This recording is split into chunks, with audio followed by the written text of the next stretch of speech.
Bismillahirrahmanirrahim. Assalamualaikum warahmatullahi wabarakatuh.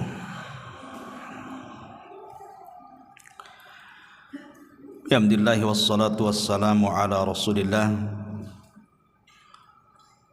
wa ala alihi wa sahbihi wa mawalah wa la hawla wa la quwata illa billahi wa ba'du.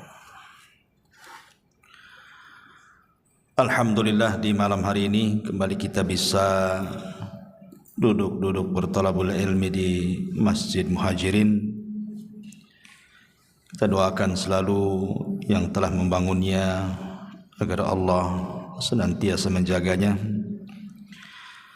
Tak lupa salawat dan juga salam tahdiahkan kepada Rasul kita Nabi besar Muhammad sallallahu alaihi wasallam.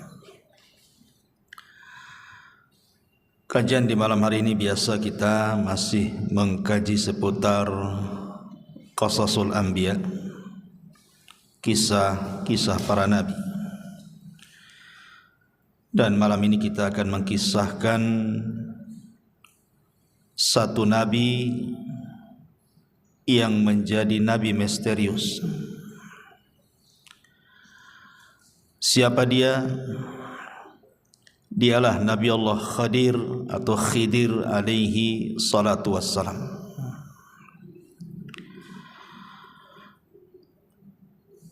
Nabi Khidir ini menarik untuk dibicarakan sebab menjadi polemik para ulama. Apakah dia masih hidup sampai sekarang ataukah dia sudah mati? Bahkan ada cerita-cerita di masyarakat bahwa mereka pernah melihat Khidir katanya. Artinya bahwa ini harus didudukkan secara pandangan syar'i. Apakah memang dia masih hidup? Siapa Nabi Khidir ini? Bagaimana kisah perjalanannya? Dan diutus ke mana beliau? Kemudian akhir hayatnya seperti apa? Kita akan bahas 1 jam ke depan tentang kisah Nabi Allah Khidir alaihi salatu wassalam. Ma'asyiral muslimin yang dimuliakan Allah subhanahu wa ta'ala, kita mulai dari nasabnya dulu. Ada yang mengatakan bahwa Khidir alaihi salatu wassalam adalah ibnu Nabi Adam alaihi salam min sulbihi. Dia adalah putra langsung daripada Adam. Ada yang mengatakan dia adalah ibnu Qabil min Adam. Dia putra daripada Qabil dan Qabil putra Adam. Ada yang mengatakan dia adalah sibtun Nabi Harun. Dia adalah cucu daripada Nabi Harun dari jalur Al-Is ibn Ishaq ibn Ibrahim. Bahkan ada yang mengatakan dia adalah putranya Fir'aun. Ini saya kan hanya menukilkan pendapat ulama. Bahkan ada yang mengatakan dia adalah anak daripada anak-anak Persia. Bahkan ada juga yang mengatakan dia salah satu turunan dari kaum Nabi Ibrahim yang beriman kepada Ibrahim. Wallahu a'lam mana yang benar satu. Tapi yang jelas bahwa di dalam Al-Quran memang tidak disebut nasabnya, karena Quran sering saya ulang-ulang bukan kitab sejarah. Quran itu kitab hidayah, sehingga hanya mencuplik beberapa kisah untuk diambil pelajaran. Ma'asyiral muslimin yang dimuliakan Allah subhanahu wa ta'ala, ada yang mengatakan namanya adalah Khadrun atau disebut dengan Khidir. Ada yang mengatakan namanya Amir. Ada yang mengatakan namanya Balyan Ibnu Malkan. Tetapi kalau kita melihat pada hadis dalam Islam, maksudnya riwayat yang sahih dalam Islam, namanya adalah Khidir. Itulah yang kita kenal berdasarkan hadis Nabi SAW yang dikeluarkan Imam Bukhari. Nabi SAW mengatakan, innama sumiyal khidru atau khadiru li'annahu jalasa ala farwatin bayda fa idza hiya tahtaz min khalfihi hadra. Kata Nabi SAW, sesungguhnya dikasih nama Khidir. Kenapa Khidir diberi nama Khidir? Karena kalau dia duduk di sebuah padang pasir gersang, kemudian setelah dia bangkit dari tempat duduk itu, tempat duduknya itu menghijau, tumbuh-tumbuhan. Maka disebut Khidir dari kalimat hadra. Hadra itu artinya tumbuh-tumbuhan, makanya sayur dalam bahasa Arab itu hadrawat. Dan itu salah satu mukjizat Nabi Khidir adalah ketika dia duduk di tempat gersang, bekas tempat duduknya itu tumbuh rumput, menghijau semuanya. Ma'asyiral muslimin yang dimuliakan Allah Subhanahu wa taala, menjadi perselisihan ulama. Apakah Khidir ini seorang rasul? Apakah Khidir ini seorang nabi? Apakah Khidir ini seorang wali? Ataukah dia hanya rajul saleh, orang saleh saja? Atau dia malaikat? Pendapat yang pertama mengatakan bahwa Khidir itu bukan hanya seorang nabi, tapi juga rasul.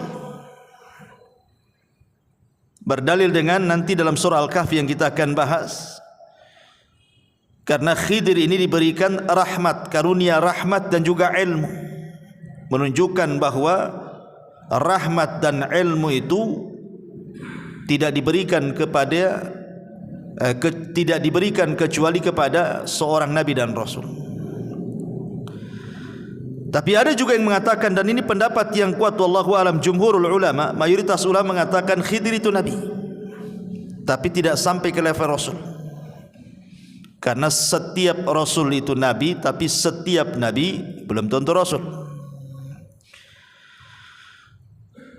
Nanti kita akan jelaskan. Ada juga yang mengatakan bahwa Khidir itu wali, dan ini banyak diyakini oleh orang-orang yang menisbatkan kepada sufi, orang-orang sufi, orang-orang tasawuf, dan juga orang-orang Syiah. Mereka cenderung mengatakan Khidir itu bukan nabi tapi wali, tapi derajatnya lebih tinggi di atas nabi. Dalilnya apa? Karena Nabi Musa belajar kepada Khidir, menunjukkan Khidir lebih tinggi dibandingkan Musa, karena Musa belajar sama dia masalahnya. Sehingga mereka membuat kaedah bahwa Khidir itu wali, dan wali itu lebih tinggi dibandingkan nabi gitu. Nanti kita akan bantah. Saya sebutkan pendapat-pendapat dulu. Kemudian yang keempat, Khidir itu malaikat yang menjelma dalam bentuk Bani Adam. Dan juga ada yang mengatakan dia hanya orang biasa tapi soleh. Tapi sekali lagi pendapat yang kuat wallahu alam, Khidir itu seorang nabi, tapi tidak sampai ke rasul, tapi di atasnya wali. Karena nabi itu di atasnya wali. Dalil bahwa Khidir ini seorang nabi, pertama mukjizat, tentu mukjizat. Yang tadi saya katakan di antara mukjizatnya, kalau Khidir itu duduk di sebuah tempat yang gersang, kemudian dia pergi menghijau tuh tempat duduknya, dan itu mukjizat. Kemudian dalil yang kedua, nanti kalau kita berkisah setelah ini tentang bagaimana pelajaran Khidir yang ditampakkan kepada Nabi Musa, seperti melobangi kapal, membunuh anak kecil, membenarkan bangunan yang hampir roboh. Tidak mungkin Khidir ini melakukan itu pandai-pandai dia kan begitu. Tentu ada wahyu. Seperti membunuh orang. Membunuh tidak boleh. Berarti ketika Khidir membunuh ini karena ada perintah Allah Subhanahu wa taala. Artinya dia seorang nabi mendapatkan wahyu. Bagi orang yang mengatakan wali itu karamah, karena sering saya katakan bahwa keanehan di dunia ini ada berapa? Ada 5 atau 6 ya. Pertama, mukjizat. Mukjizat ini diberikan kepada siapa? Para nabi. Yang kedua, karamah, diberikan kepada para wali. Yang ketiga, maunah, diberikan kepada orang biasa yang saleh. Kemudian yang keempat, sihir, diberikan kepada para dukun, para bomo paranormal. Dan yang terakhir, al-ihana. Ihana itu keanehan tapi untuk menghinakan. Seperti ketika Musailamah al-Kadzab didatangi orang yang buta sebelah, kemudian minta mata yang buta sebelah itu disembuhkan. Datang dia kepada Musailamah al-Kadzab, si nabi palsu itu, karena yakin dia seorang nabi bisa menyembuhkan. Diludahi sama Musailamah, akhirnya dua-duanya buta. Bukannya sembuh, buta dua-duanya. Itu kan dalam rangka ihana, ya, merendahkan. Itulah 5 keanehan yang terjadi. Ma'asyiral muslimin yang dimuliakan Allah Subhanahu wa taala. Adapun apakah Khidir masih hidup atau sudah mati, nanti pembahasannya di akhir. Kita akan masuk pada kisah Nabi Khidir yang saya kutip dari surah Al-Kahfi. Ma'asyiral muslimin yang dimuliakan Allah Subhanahu wa taala, disebutkan dalam Sahih Bukhari. Jadi satu hari Nabi Khidir ini dia pernah berceramah menjadi khatib di tengah-tengah Nabi Musa, afwan. Jadi satu hari Nabi Musa alaihi salatu wassalam sedang menjadi khatib di tengah-tengah Bani Israel. Tiba-tiba kemudian adalah yang hadir di situ bertanya kepada Nabi Musa, "Ya Musa, ada enggak manusia yang lebih alim dibandingkan engkau?" Tiba-tiba Musa mengatakan, "Tidak ada." Musa bukan sombong, tidak. Walaupun kenyataannya memang tidak ada orang alim di zaman itu melebihi Musa, kan begitu. Tapi Musa ini manusia, ada sisi sifat kemanusiaannya lupa. Harusnya dia mengatakan Allahu a'lam, artinya menasabkan ilmu kepada Allah Subhanahu wa taala, ataupun mengucapkan insyaallah, tidak ada. Tapi dia mengatakan tidak ada orang alim melebihi diriku, katanya. Dari kalimat ini akhirnya Allah Subhanahu wa taala menjawab dari langit bahwa ada orang yang lebih alim, yang punya ilmu yang kau tak punya. Kemudian Allah Subhanahu wa taala merintahkan Nabi Musa untuk berangkat mencari orang yang dimaksud Allah. Maksudnya mencari Khidir alaihi salam. Lah dengan berangkatnya Musa mencari Khidir menunjukkan Musa tidak sombong. Sebab kalau sombong ngapain dia datang? Ketika kemudian dia mencari Khidir itu menunjukkan tawadhu'nya, bahwa dia ingin mencari juga ilmu. Tidak hanya mencukupkan ilmu yang dia miliki, dia pun ingin menambah. Dari sini kata para ulama, ada dalil tentang pensyariatan rihlah li talabul ilmi. Rihlah itu maksudnya melakukan safar, perjalanan untuk menuntut ilmu. Dan itu kebiasaan para nabi, kebiasaan para sahabat, bahkan kebiasaan para ulama. Lihat Imam Ahmad keliling dunia itu sampai 2 kali. Sampai dikatakan tafa Ahmad marrataini hatta jama'al musnad. Imam Ahmad itu keliling dunia mencari ilmu sampai berhasil mengumpulkan musnad. Buku hadis tertebal itulah buku musnadnya Imam Ahmad. Entah berapa ribu hadis yang dicatat oleh Imam Ahmad dalam musnadnya itu. Imam Bukhari, Imam Muslim, Abi Dawud, Tirmidzi, seluruh para ulama, mereka rihlah dari satu negara ke negara berikutnya. Bahkan sebelum mereka juga para sahabat, contoh saja umpamanya Jabir bin Abdullah radhiyallahu an, itu tinggal di kota Madinah. Dia mendengar hadis Nabi SAW, tapi tidak dari orang yang langsung mendengar kepada Nabi. Orang yang mendengar langsung kepada Nabi itu ada di Syam orangnya, namanya Abdullah ibn Unais. Dia ingin memastikan apakah betul Abdullah ibn Unais itu mendengar hadis yang ia dengar dari penduduk Madinah. Berangkat dia, perjalanan 1 bulan, pulang pergi 1 bulan, 2 bulan lah pulang pergi jadinya, hanya untuk memastikan satu hadis saja itu. Artinya bahwa rihlah para ulama itu luar biasa. Mereka harus mengeluarkan biaya, waktu, tenaga. Kita ini muhajirin itu kalau di Batam ini enggak terlalu jauh, tapi sedikit yang datang kemari. Ya, nggak tahu kalau setelah ngaji diajak makan, tak tahu ya.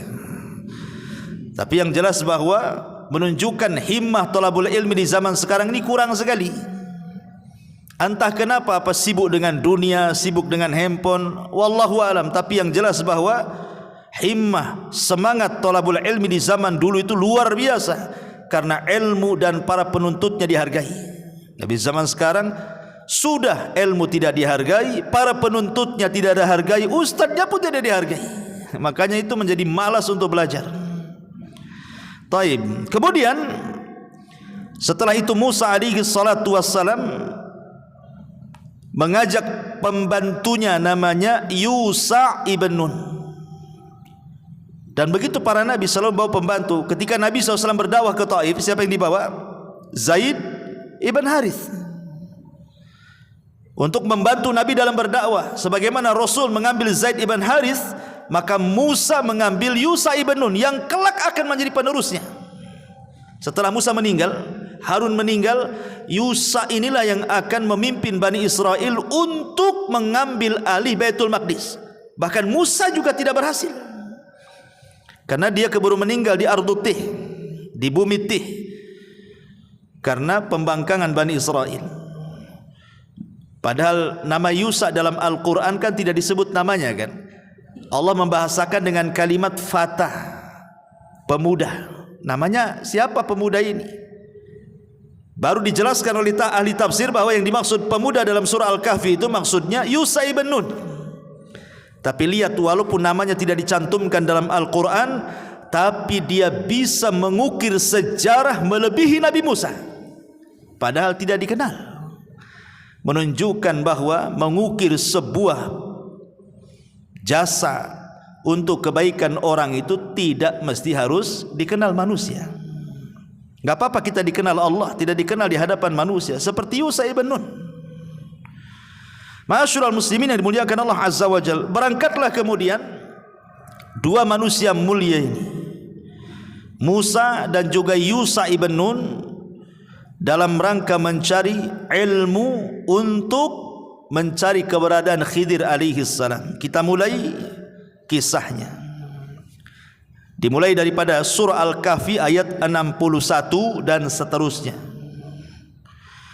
Allah Subhanahu wa taala mengatakan, "Wa idz qala Musa li fatahu la abrah hatta ablugha majma'al bahraini aw amdiya hukuba." Dan ingatlah ketika Musa berkata kepada Yusha ibn Nun pembantunya, "Aku tidak akan berhenti berjalan untuk mencari ilmu sebelum sampai ke tempat pertemuan 2 air lautan, atau aku akan berjalan terus sampai bertahun-tahun, entah berapa lamanya." Karena ada yang mengatakan, ahli tafsir itu, Musa itu mencari Khidir sampai 80 tahun. Ada yang mengatakan seperti itu, wallahu alam. Ya. Sekarang pertanyaannya, mencari alamat yang tidak jelas itu kan perkara yang sulit, ikhwan. Pokoknya kalau engkau ingin mendapatkan Khidir, cari pertemuan air lautan. Tandanya kalau ikan yang kau bawa itu tiba-tiba hidup di tengah jalan, kemudian ikan itu loncat dari tempat yang kau bawa itu, di tempat loncat ikan itulah kau akan dapatkan Khidir itu. Cemana cari alamat kayak gini nih? Kan sulit cari alamat kayak gini. Ulama kemudian berusaha mencari tahu pertemuan dua air lautan itu ada di mana. Ada yang mengatakan bahwa pertemuan dua air lautan itu berada di sebuah tempat di dekat Jabal Tariq namanya. Jabal Tariq ini satu gunung merujuk pada seorang jenderal muslim dulu namanya Tariq bin Ziyad yang pernah menaklukkan Spanyol pada tahun 711 Masehi. Dialah yang menghubungkan antara dua lautan tuh. Maksudnya Laut Mediterania dan Samudra Atlantik, serta memisahkan Maroko dan Spanyol. Itu sejarahnya kan begitu. Disinilah letak dua air lautan itu. Tapi ada juga yang mengatakan, ahli tafsir mengatakan bahwa yang dimaksud pertemuan dua air lautan itu, ada yang mengatakan maksudnya dia adalah Laut Persia dan Laut Romawi. Ada juga yang mengatakan ya sekitar Mesir lah. Tapi memang kebanyakan para ulama mengatakan bahwa yang dimaksud pertemuan dua lautan itu artinya satu tempat namanya Tonjah. Di sebuah tempat namanya Tonjah, satu kota di Maroko yang berbatasan langsung dengan Spanyol. Wallahu alam, ini yang banyak dikuatkan oleh ahli tafsir. Ma'asyiral muslimin yang dimuliakan Allah Azza wa Jalla, dan itu juga disebutkan oleh Al-Imam Al-Baghawi rahimahullahu taala. Intinya bahwa ketika Nabi Musa alaihi salatu wasallam berjalan dengan Yusa itu, pokoknya Nabi Musa mengatakan kepada Nabi Yusa, pokoknya kita berjalan terus sampai menemukan dua pertemuan air lautan. Kalau kita tidak ketemu nih, terus sampai dapat katanya. Lihat bagaimana himmah thalabul ilminya Nabi Musa itu mencontohkan kepada kita, tidak akan berhenti walaupun sampai kapan katanya. Kenapa? Karena ini perintah Allah masalahnya. Musa tidak akan pulang sampai betul-betul misinya berjumpa dengan Khidir ketemu. Bagaimana Musa mengajarkan kepada kita ketaatan kepada perintah Allah Azza wa Jalla. Karena waktu kemarin kita mengkisahkan tentang kisah Nabi Yunus alaihi salatu wasalam, Yunus ini kenapa ditelanikan? Karena dia meninggalkan kaumnya sebelum Allah perintahkan. Makanya akhirnya kemudian Allah menghukum Yunus dan memasukkan ke perut ikan. Lah Nabi Musa alaihi salatu wasalam dia tidak mau membangkang perintah Allah. Makanya dia terus berjalan sampai Allah mengatakan falamma balagha majma'a bainihima nasiyahu tahuma fattakhadha sabilahu fil bahri saraba. Maka ketika mereka sampai ke pertemuan dua laut itu, mereka lupa ikannya, lalu ikan itu melompat mengambil jalannya ke arah laut itu. Disebutkan dalam Sahih Bukhari, kan kisah Khidir kan disebutkan oleh Sahih Bukhari itu panjang juga tuh. Jadi ketika Nabi Musa alaihi salatu wasallam dengan Nabi Yusa ini berjalan, rupanya kan mereka ingin istirahat. Ketika istirahat itulah keduanya tertidur. Yang terbangun pertama adalah Yusa ibn Nun. Kemudian Yusa ibn Nun melihat keanehan. Kenapa? Karena ikan yang sudah dibakar itu, mungkin ikan asin lah, semacam ikan asin itu, ikan mati, ikan siap santap sebenarnya. Karena Musa itu kan memang anak Mesir ya, biasa makan ikan di sana. Tiba-tiba kemudian ikan yang mati yang sudah terpanggang itu, siap makan itu, tiba-tiba hidup ikan itu. Dan ini mukjizat. Menghidupkan ikan mati ini kan mukjizat namanya. Lah ketika hidup loncat pula ikan itu, kemudian masuk ke genangan air di situ, tapi tidak pergi dari situ, hanya putar-putar di genangan air itu saja. Yusha ibn Nun ini melihat itu, aneh gitu, kok bisa terjadi seperti itu. Ketika kemudian Musa bangun, Yusha ibn Nun lupa mau menceritakan peristiwa itu. Kata Musa, ayo kita lanjutkan perjalanan, katanya. Yusha lupa, Yusha ibn Nun itu, bahwa itu tandanya kan begitu. Kalau ikan itu loncat dari tempat, nah itulah Khadir di situ kan. Lupanya lupa dia. Kata Nabi Musa, ayo kita lanjutkan perjalanan. Ayo, kata Yusha. Kemudian disebutkan, Allah katakan, falamma jawaza qala li fatahu atina ghada'ana laqad laqina min safarina hadza nasaba. Maka ketika mereka sudah melewati tempat yang tadi ikan loncat di situ, Musa berkata kepada pembantunya, bawalah kemari makanan kita itu. Ikan-ikan itu mana, katanya. Sungguh kita telah merasa letih karena perjalanan kita. Di sini ada keanehan. Nabi Musa itu diberikan kekuatan oleh Allah Azza wa Jalla. Dia tidak pernah capek. Mau jalan sejauh manapun tidak pernah capek. Tetapi kali ini dia merasakan kepenatan yang luar biasa. Kok capek kali? Berarti di sini ada sinyal tuh, ada apa-apa. Kok biasa nggak capek, kok capek gitu. Akhirnya dia mengatakan kepada Yusha, kita berhenti di sini, kita makan dulu, katanya. Mana ikan-ikan itu, katanya. Pas ditengok ikan itu sudah tak ada. Kemudian Yusha mengatakan, oh iya, aku baru ingat, kata Yusha ibn Nun, waktu kemarin kita istirahat di sebuah batu tuh, ada peristiwa aneh, ikan yang kita bawa itu hidup kemudian loncat dan ada di genangan air, katanya. Makanya Allah mengatakan, qala ara'aita idh awayna ila as-sakhrati fa inni nasitul hut wa ma ansanihi illa syaitan an adhkurahu wattakhadha sabilahu fil bahri ajaba. Lalu Yusha ibn Nun mengatakan, tahukah engkau ketika kita mencari tempat berlindung di batu itu, wahai Musa, aku lupa menceritakan tentang ikan itu, katanya. Dan tidak ada yang membuat aku lupa untuk mengingatnya kecuali setan. Dan ikan itu mengambil jalannya ke laut dengan cara yang aneh sekali, katanya. Apa kata Musa? Musa mengatakan, itu yang benar. Ayo kita balik lagi ke situ, katanya. Senang Nabi Musa. Karena sudah ada titik terang di mana keberadaan Khidir dan pertemuan dua air lautan itu. Ma'asyiral muslimin yang dimuliakan Allah Subhanahu wa taala, di sini ada pelajaran besar bahwa seorang murid dan guru itu tetap harus punya kesabaran. Lihat sabarnya Nabi Musa, tidak menyalahkan Khidir kan? Tidak menyalahkan Yusha ibn Nun. Karena lupa kan gitu. Ketika dia melihat ikannya loncat, harusnya disitulah Yusha memberitahu Musa kan, di sini tempatnya.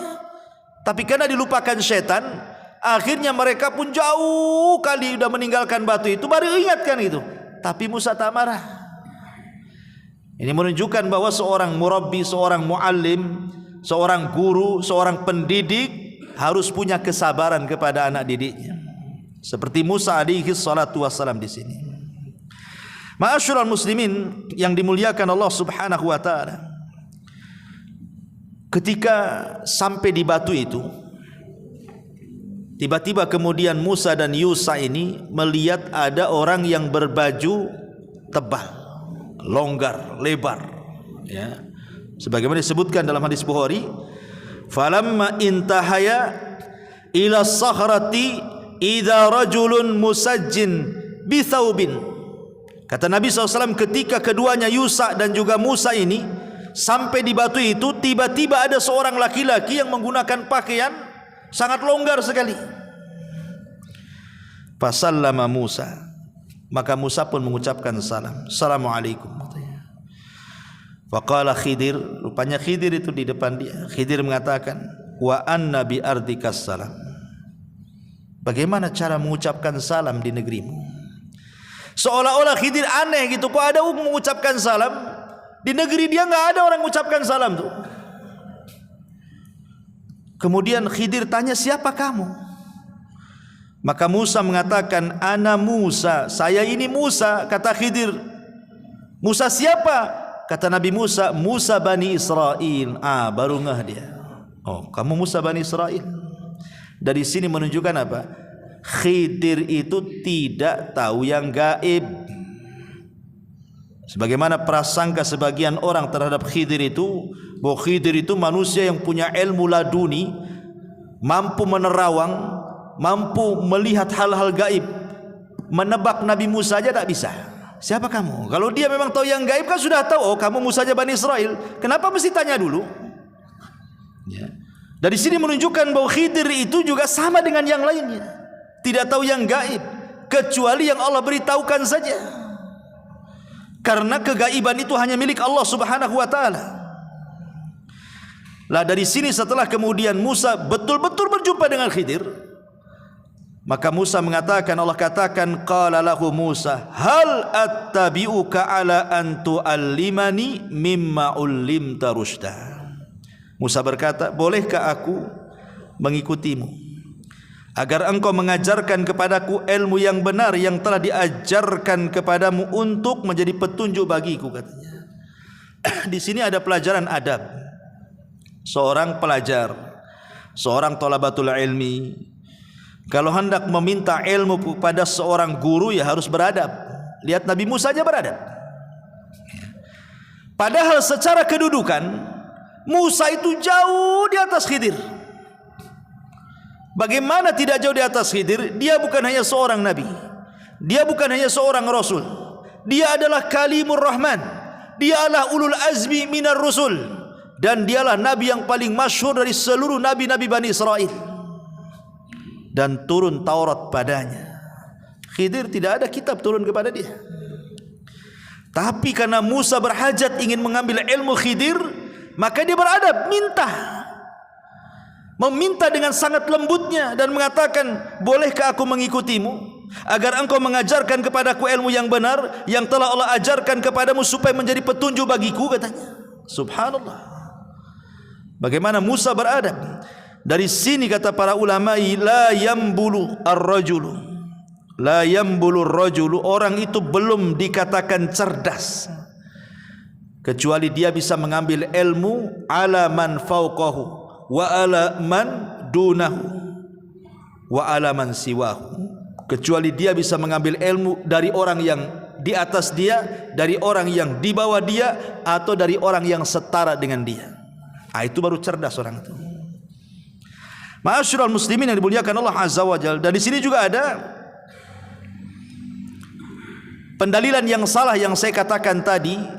Ada sebagian orang menganggap bahwa wali itu lebih tinggi dibandingkan nabi. Buktinya apa? Khidir menjadi gurunya Nabi Musa. Berarti wali itu lebih tinggi dibandingkan para nabi. Kita katakan nabi lebih tinggi dibandingkan wali. Nabi itu lebih tinggi dibandingkan wali. Dari mana kita tahu?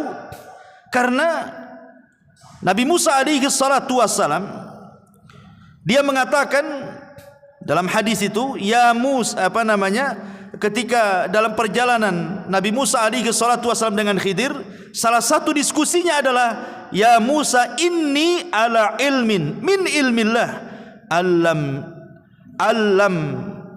allimnihi la ta'lamhu anta wa anta ala ilmin allamakahu la a'lamuhu, kata Khidir.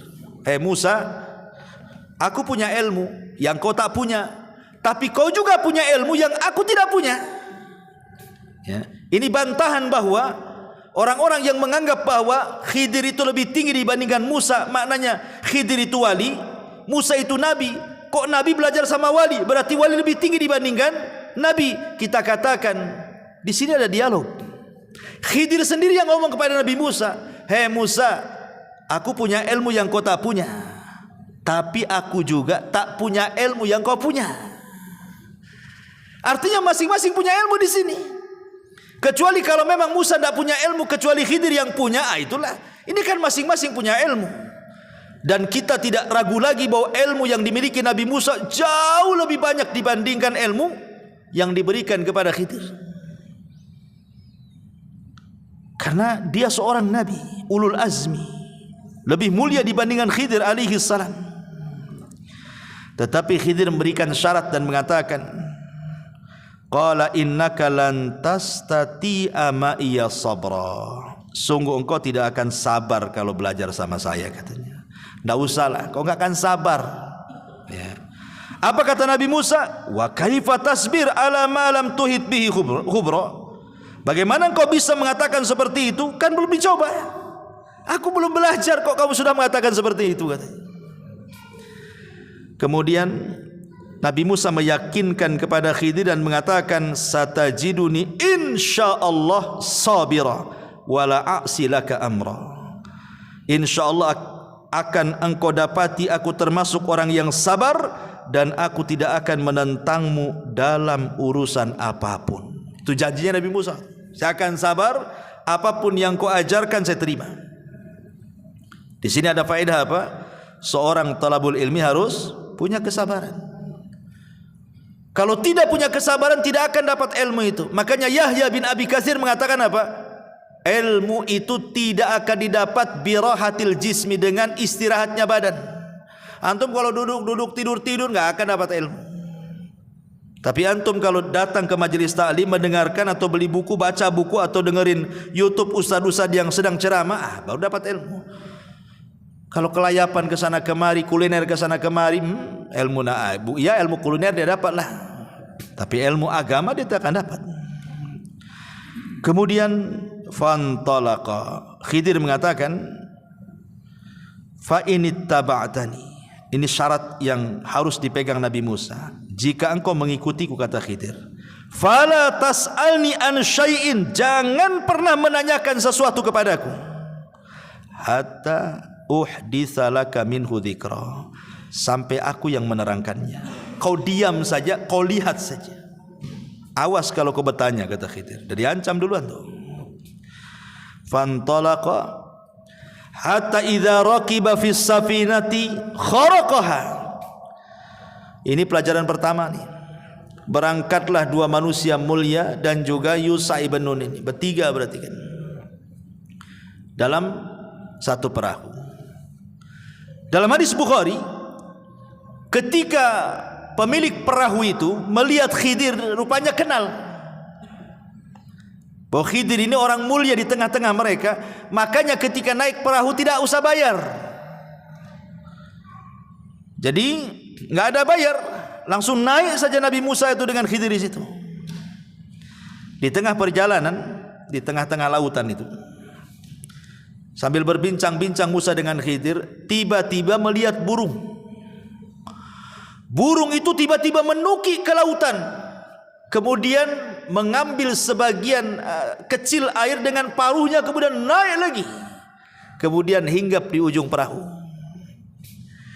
Khidir alaihi salatu wassalam mengatakan, ya Musa, ma naqasa ilmi wa ilmuka min ilmillah illa kanaqrati hadal usfur fil bahri. Lihat Musa, tuh burung tuh yang nuki, kemudian ngambil air dengan paruhnya, kemudian terbang lagi. Ilmu saya dengan ilmu kamu kalau digabungkan itu hanya seteguk air yang diminum oleh burung itu. Adapun lautan ini, inilah ilmu Allah, katanya. Lihat bagaimana di sini ada pelajaran bahwa ilmu yang diberikan Allah kepada kita ini hanya satu teguk yang diteguk oleh burung saja. Itulah dengan satu teguk itulah ada yang jadi profesor, ada yang jadi dokter, ada yang jadi insinyur, ada yang jadi penemu, jadi orang cerdik, cerdas, pandai dan begitu seterusnya. Hanya setitiklah ilmu Allah yang Allah berikan kepada kita itu. Lebihnya lautan itu ilmu Allah. Di sini ada pelajaran, jangan sombong. Satu jengkal di bawah kaki aja kita nggak tahu apa isinya. Tiba-tiba kemudian sombong pula dengan di hadapan Allah Azza wa Jalla, takabur dengan pengetahuannya, dengan kekayaan, dengan jabatannya. Siapa Anda? Ilmu yang Anda miliki itu bagian dari ilmu yang setetes yang diteguk burung itu. Ya. Ma'asyiral muslimin yang dimuliakan Allah Azza wa Jalla. Kemudian ketika sampai di daratan, sudah kapal itu sudah mendarat gitu ya, sudah menepi. Tiba-tiba Nabi Khidir alaihi salatu wassalam merusak kapal itu dengan cara apa? menyobek satu papan, ditarik satu papan itu, ya secara otomatis tiba-tiba kapal itu tenggelam lah. Lah Musa masih di situ, Khidir masih di situ, yang punya perahu masih di situ. Apa kata Nabi Musa alaihi salatu wassalam? Qala akharaqtaha litughriqa ahlaha laqad ji'ta syai'an amra. Kata Nabi Musa, sungguh engkau telah berbuat sesuatu yang salah besar wahai Khidir. Kenapa kau bolongi perahu ini, katanya? Apakah kau akan menenggelamkan pemiliknya? Padahal dia di sana juga. Musa tidak mengatakan apakah kau akan menenggelamkan kapalnya, tidak, tapi apakah kau akan menenggelamkan pemiliknya. Nabi Musa mendahulukan jiwa orang tuh, bukan perahunya tapi jiwanya.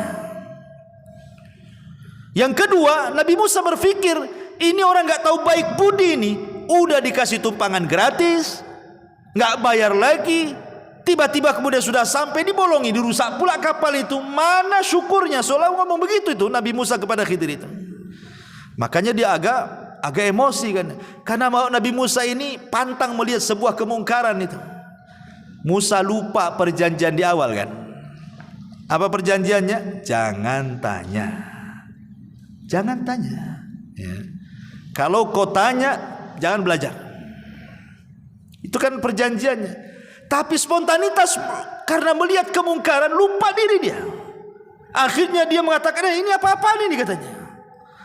Makanya kemudian Khidir mengatakan alam akul innaka lan tastati'a ma'iya sabra. Kata Khidir, bukankah sudah kukatakan engkau tidak akan sabar kalau belajar kepadaku, katanya. Buktinya nih baru satu pelajaran udah sibuk kau, katanya. Akhirnya Musa berjanji dan mengatakan qala la tu'akhidni bima nasid wa la turhikuni min amri usra. Kata Nabi Musa, janganlah engkau menghukum aku karena kelupaanku, dan jangan pula engkau membebani aku dengan sesuatu yang sulit dalam urusanku. Janganlah ngajar yang aneh-aneh, katanya. Tapi memang lupa saya tadi. Kalau saya ingat mungkin saya nggak akan ngomong, katanya. Kemudian Khidir masih maafkan. Fantalaqa hatta idza laqiya ghulaman faqatalahu. Ketika kemudian mereka sudah ke daratan, berjalan sebentar, nampaklah anak-anak sedang main. Rupanya ada anak yang paling ganteng, yang paling baik, pokoknya yang paling ganteng dari semua anak-anak kecil itu. Khidir datang ke tempat itu, diambil pula anak itu. Kemudian diambilkan batu, kemudian batu itu dalam riwayat Bukhari dibenturkan ke kepalanya. Tidak cukup sampai itu, dipisahkan kepala sama badannya. Oh, ini ngeri kali pelajarannya nih. Ini belajar apa ini? Nah, nyomot anak-anak, kemudian ngambil batu, dibentur kepalanya. Enggak sampai situ, dilepaskan pula kepala dari badannya. Itu riwayat Bukhari itu. Sampai seperti itu pelajarannya. Ini Musa ini enggak lupa, ingat bahwa dia tidak boleh ngomong. Tapi masalahnya ini sudah masalahnya lain ini. Bukan kalau tadi lah bolongi kapal, dia lupa. Dia ingat tidak boleh banyak ngomong. Tapi masalahnya kemungkaran ini bukan kemungkaran kecil, bunuh orang. Musa marahlah. Dia mengatakan apa? Dia mengatakan kepada Khidir alaihi salam, seolah-olah mengatakan, ya Khidir, aqatalta nafsan zakiyatan bi ghairi nafsin laqad ji'ta syai'an nukra, katanya. Agak keras Nabi Musa nih. Kalau tadi keras memang lupa dia kan dengan aturan belajar. Ini dia ingat dia, tapi dia nggak sabar. Ini mana ada pelajaran bunuh-bunuh orang nih. Musa mengatakan, mengapa engkau bunuh jiwa yang bersih bukan karena dia membunuh orang lain? Sungguh engkau telah melakukan sebuah perbuatan yang sangat-sangat mungkar, menghabisi nyawa orang. Apalagi yang kau habisi itu anak gak punya dosa, belum balik. Salah apa dia? Macam mana kau bisa bunuh anak ini? Lo belum balik, belum punya dosa, kenapa kau bunuh? Ketika Musa ngangkat suara, Khidir lebih ngangkat lagi suaranya. Dia angkat lagi, sama-sama ngangkat nih. Apa kata Khidir? Qala alam aqul laka. Kalau tadi innaka, ini laka, pakai laka lagi. Dalam bahasa Arab artinya laka ini lebih keras daripada kalimat innaka. Alam aqul laka innaka lan tastati'a ma'iya sabra. Sudah kukatakan, kau enggak akan sabar kan? Kata seolah seperti itu ya. Sudah kukatakan dari awal, kau enggak akan sabar. Musa enggak lupa ini, betul-betul ingat gitu. Tapi karena masalah pembunuhan dia enggak bisa tutup mulut kan itu, dia harus bicara. Tapi akhirnya Musa pun agak sedikit merendah dan mengatakan, qala in sa'altuka an syai'in ba'daha fala tusahibni laqad balagta min ladunni udhra. Kata Nabi Musa, ya sudah gini saja, jika aku bertanya lagi kepadamu tentang sesuatu setelah ini, maka janganlah engkau memperoleh aku menyertaimu lagi. Dah, enggak usah lagi sama aku. Sesungguhnya engkau sudah cukup bersabar menerima alasanku, katanya. Ini terakhir kata Musa. Kalau sampai aku bertanya lagi, udahlah sampai di situ aja. Enggak apa-apa, saya enggak ikut lagi, katanya. Akhirnya Khidir memberikan uzur lagi untuk ikut lagi bersama dia. Fantalaqa hatta idza ataya ahla qaryatin istat'ama ahlaha fa'abau an yudhayyifuhuma fawajada fiha jidaran yuridu an yanqad fa'aqamahu. Maka keduanya berjalan hingga ketika keduanya sampai kepada penduduk sebuah negeri, mereka berdua meminta dijamu oleh penduduknya, tetapi mereka penduduk itu tidak mau menjamu mereka. Kemudian keduanya mendapatkan dinding rumah yang hampir roboh di negeri itu. Lalu dia berkata kepada Nabi Musa, kita tegakkan sebelum roboh, katanya. Yang ini beda pula. Yang ini agak baik nih. Sebelum-sebelumnya tak baik kan? Bolongi kapal tak baik kan itu. Bunuh orang lebih tak baik lagi. Ini pula berbuat baik. Dinding mau roboh diperbaiki lah. Ini gimana ini kan? Ini seolah terbalik 180 derajat nih pelajarannya nih. Ya. Ada yang mengatakan ahli tafsir bahwa negeri yang didatangi yang rusak itu adalah namanya Antokia. Ya, negeri itu namanya negeri Antokia. Negeri itu rusak serusak-rusaknya. Semuanya bakhil. Nggak ada orang baik di situ. Ketika melihat ada orang asing itu mereka nggak peduli. Padahal Khidir dan Nabi Musa ini sudah kelaparan. Tetapi ketika kemudian masuk ke negeri Antokia itu, satu orang pun tidak mau menjamu. Akhirnya kata Khidir ini, kalau gitu kita cari tempat lain. Ini penduduk ini jahat semua nih. Keluar, sebelum keluar di perbatasan kota itu adalah rumah sudah doyong mau roboh. Ya. Jadi Khidir mengatakan kepada Musa, tunggu dulu. Ini rumah mau roboh nih. Kita perbaiki rumah ini dulu. Kata Nabi Musa, ya Khidir, kenapa kita tidak mengambil rumah yang jelas-jelas ada penghuninya? Kalau kita perbaiki kan dapat upah, kita bisa makan tuh dengan upah tuh. Ini tak jelas penghuninya, kemudian kita perbaiki, dapat apa kita di sini, katanya. Nah, ini sudah pertanyaan ketiga. Ya, makanya kemudian Khidir marah dan mengatakan, hadza firaqi baini wa bainik. Inilah perpisahan antara aku dengan kamu. Sudah, ini udah ketiga kalinya masalah yang ngomong. Ya. Ma'asyiral muslimin yang dimuliakan Allah Subhanahu wa taala. Lah sebelum berpisah itulah Khidir menjelaskan kenapa dia sampai membolongi kapal. Kenapa dia sampai membunuh jiwa anak kecil yang tak bersalah. Kenapa sampai memperbaiki dinding yang mau roboh. Apa kata Khidir kepada Musa sebelum pisah? Ammas safinatu fakanat limasakina ya'maluna fil bahri fa aradtu an aibaha wa kana wara'ahum malikun ya'khudhu kulla safinatin ghasban. Adapun perahu itu adalah milik orang miskin. Miskin itu artinya punya pekerjaan tapi tidak cukup. Kalau fakir memang sama sekali tak punya pekerjaan. Jadi miskin dengan fakir itu, fakir di bawahnya, miskin di atasnya. Karena ini punya perahu kan, orang ini kan punya perahu, berarti punya pekerjaan, tapi tidak mencukupi. Nah, itu disebut miskin.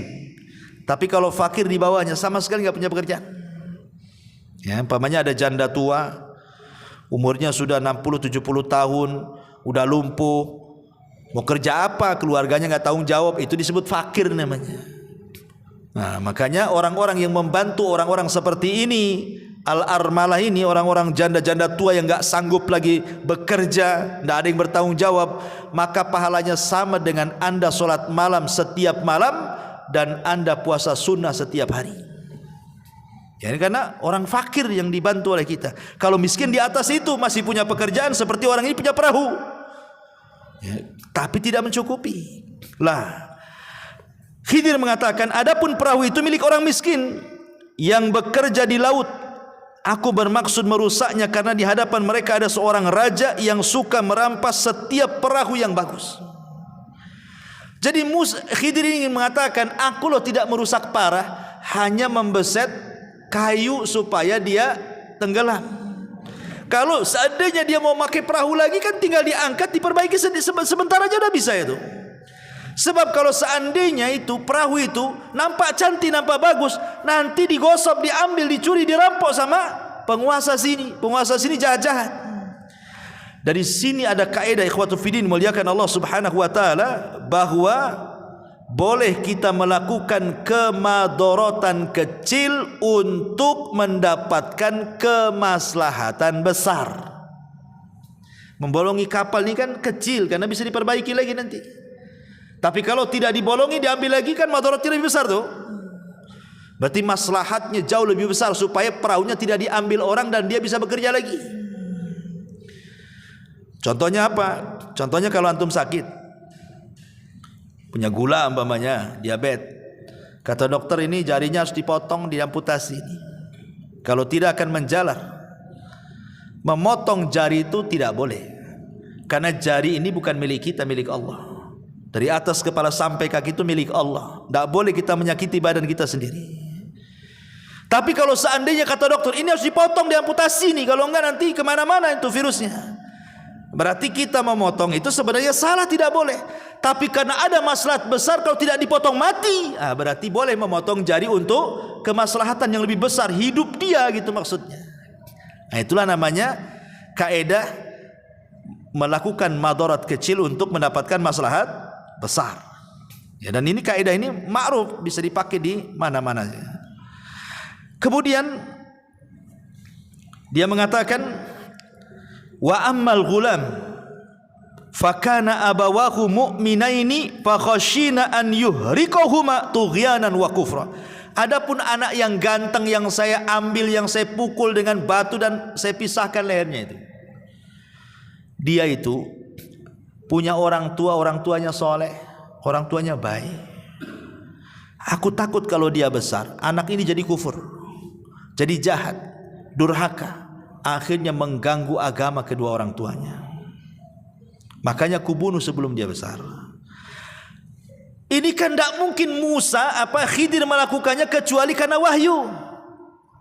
Tidak bisa antum main-main, anak pengenlah jadi Khidir. Tengokin anak-anak yang lagi main-main tuh. Siapa yang paling nakal, antum ambil tusuk pakai pisau. Kenapa Ustaz? Kenapa kau tusuk tuh? Nampak kecil-kecil dan nakal tuh. Nanti udah besar apa kurang ajar katanya. Ini enggak bisa kita lakukan seperti Khidir karena kita enggak dapat wahyu. Khidir ini melakukan karena wahyu. Dan ini juga ada dalil bahwa bagaimana Allah mengatakan wa asa an tuhibbu syai'an wa huwa syarrul lakum wa asa an takrahu syai'an wa huwa khairul lakum. Terkadang yang kita anggap baik buruk pula di sisi Allah. Terkadang apa yang kita anggap buruk baik pula di sisi Allah. Meninggalnya anak ini kan keburukan. Mana ada orang tua yang menginginkan anaknya mati? Enggak ada orang tua yang menghendaki anaknya mati kan? Wa asa an takrahu syai'a. Tapi terkadang apa yang kita anggap buruk ini menjadi kebaikan bagi dia di sisi Allah. Kalau tidak dibunuh sama Khidir, dia akan besar, bisa saja dia membunuh orang tuanya. Wa asa an takrahu syai'an wa yaj'alallahu fihi khairan katsira, kata Allah. Boleh jadi sesuatu yang Anda anggap buruk itu ada kebaikan yang banyak di situ. Ya. Ma'asyiral muslimin yang dimuliakan Allah Subhanahu wa taala, wa ammal jidar, yang ketiga. Adapun kenapa tadi saya memperbaiki dinding yang rumah yang mau roboh itu. Wa ammal jidar fakana li gulamaini yatimaini fil madinati wa kana tahtahu kanzun lahuma wa kana abuhuma salihan fa arada rabbuka an yablugha ashuddahuma wa yastakhrija kanzahuma rahmatan mir rabbika wa ma fa'altuhu an amri dzalika ta'wilu ma lam tasti alaihi sabra. Kata Nabi Khidir kepada Musa, adapun dinding yang meroboh itu milik dua anak yatim. Tuh kakek buyutnya, ada yang mengatakan kakek buyut yang ke-9 atau yang keberapa, dulunya orang soleh. Kita jaga sekarang cicit cucutnya nih. Karena di balik rumah itu ada harta karun. Sempat roboh rumah ini, kita tahulah ini orang-orang Antokia ini jahat-jahat. Kita aja masuk gak mau dikasih makan, tiba-tiba dapat harta karun. Orang bakhil itu jelas pasti akan datang mengambilnya. Makanya kita rawat hartanya supaya jadi warisan. Dari sini kata para ulama, kalau ingin baik anak-anak kita, maka baiklah kita. Kalau kita baik, orang tua baik, kita soleh, istri kita soleha, jangan khawatir tentang anak kita. Sekalipun kita meninggal, Allah akan utus malaikat merawat mereka. Lihat di sini, Allah utus Khidir dan Musa untuk merawat anak kecil kan. Maksudnya harta warisannya dirawat. Karena apa? Karena kakek buyutnya itu ada yang soleh tuh. Berarti menunjukkan bahwa kesolehan itu bisa ditularkan kepada anak cucunya walaupun dia sudah meninggal. Ya. Maka penting memberikan contoh kepada orang lain. Ya. Ini diantara takwil daripada Khidir kepada Musa alaihi salam, dan dia akhiri dengan mengatakan apa? Wa ma fa'altuhu an amri.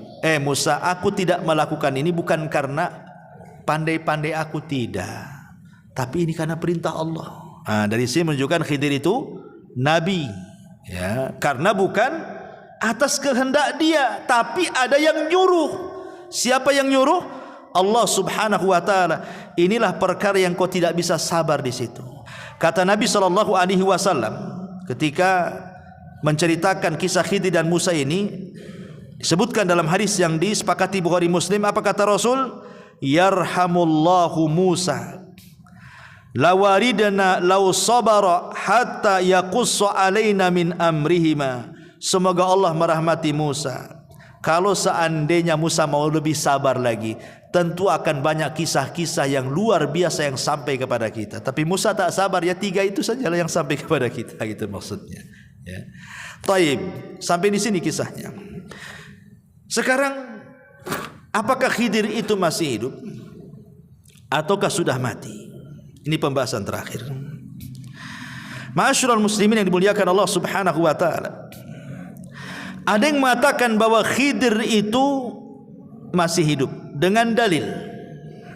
Dalil yang pertama, riwayat Ibnu Abbas radhiyallahu an,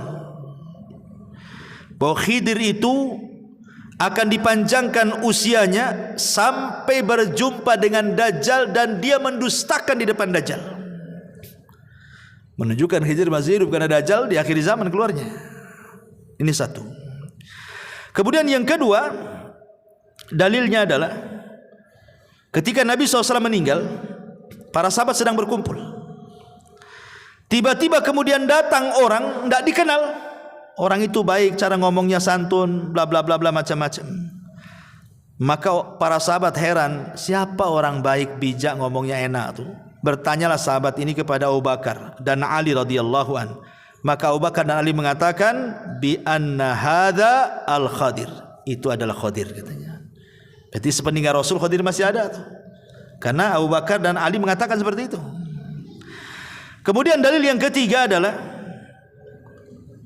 ijtima'ul Khadir wal Ilyas fi kulli musimin minal haji.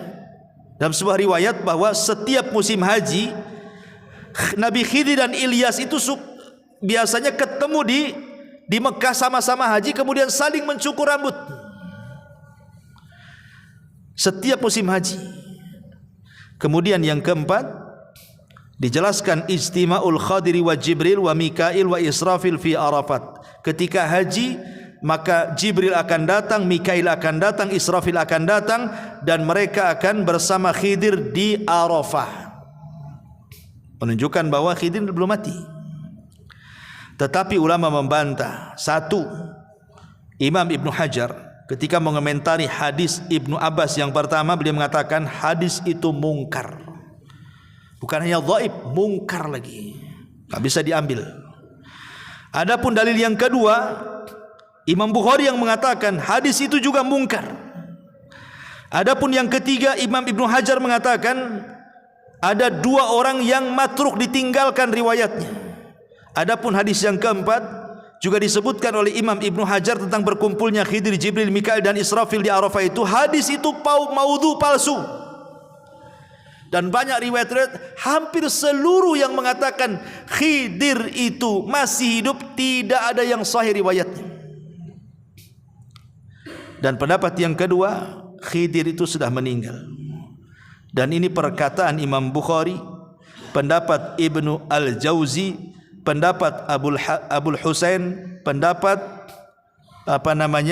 ulama-ulama salaf yang lainnya. Dalilnya satu, firman Allah surah Al-Anbiya ayat 34, Allah mengatakan wa ma ja'alna li basyari min qablikal khulda afa immitta fahumul khalidun. Kami tidak menjadikan hidup abadi bagi seorang manusia pun sebelum kamu, maka jika kamu mati apakah mereka kekal? Ya enggak lah, tidak ada yang kekal, kata Al-Quran. Maka Khidir masuk pada ayat ini. Dalil yang kedua adalah surah Al-Imran ayat 81. Ketika Allah menjelaskan tentang perjanjian para nabi, kalau Allah mengutus Muhammad, mereka akan menolongnya, mereka akan berusaha masuk ke agamanya dan begitu seterusnya.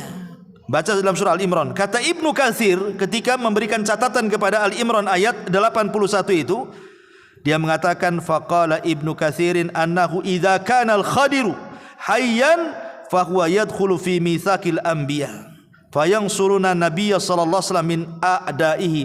Kalau memang Khidir itu hidup, tentu dia akan masuk pada perjanjian para nabi. Kalau diutus nabi akan ditolong. Tapi mana buktinya? Saat nabi kalah di perang Uhud, mana Khidirnya? Enggak datang.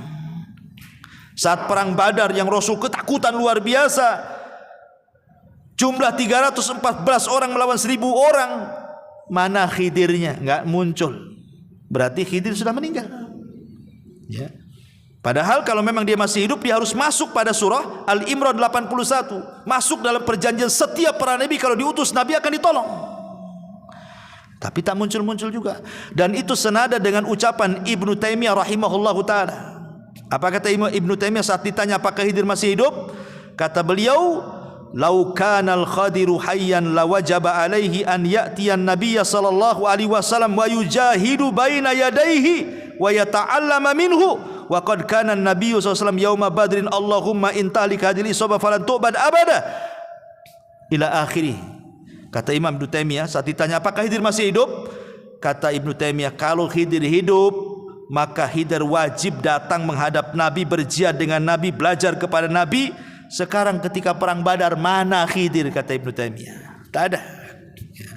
Kemudian juga hadis Nabi SAW yang dikeluarkan Imam Muslim dalam sahihnya, ma min nafsin manfusatin al-yawma ta'ti alaiha mi'atu sanatin wa hiya hayyatun yawma idzin. Tidak ada satu jiwa pun yang hidup pada hari ini telah lewat 100 tahun, pasti dia akan binasa. Khidir udah lebih 100 tahun lah, udah meninggal lah. Bahkan dalam hadis yang lain, la yabqu ala ra'si mi'ati sanatin mimman huwa ala wajhil ardi ahadun. Tidak akan tersisa seorang pun di muka bumi ini pada 100 tahun yang akan datang. Artinya udah meninggal lah. Ya, maka pendapat yang kuat wallahu alam, Khidir sudah meninggal. Bahkan Ibrahim Al-Harbi pernah bertanya kepada Imam Ahmad. Imam Ahmad ditanya soal apakah Khidir hidup ataukah mati. Imam Ahmad ditanya siapa? Oleh Ibrahim Al-Harbi. Apa kata Imam Ahmad? Man ahalla ala ghaibin lan yansab minhu wa ma alqa hada illa syaitan. Siapa yang menekuni masalah-masalah gaib klinik, dia tidak akan bisa bersikap proporsional dalam masalah ini. Tidak ada yang membisikkan berita itu kecuali setan, katanya. Itu tegas Imam Ahmad tuh. Kalau ada yang mengatakan Khidir hidup, kata Imam Ahmad, tidak ada yang membisikkan Khidir hidup kecuali setan. Itu Imam Ahmad yang ngomong begitu. Ya. Dari sini kita tahu bahwa Khidir sudah meninggal dunia. Wallahu a'lam bishawab. Subhanaka wa bihamdika asyhadu an la ilaha illa anta astaghfiruka wa atubu ilaik. Allahu ta'ala alam. Assalamualaikum warahmatullahi wabarakatuh.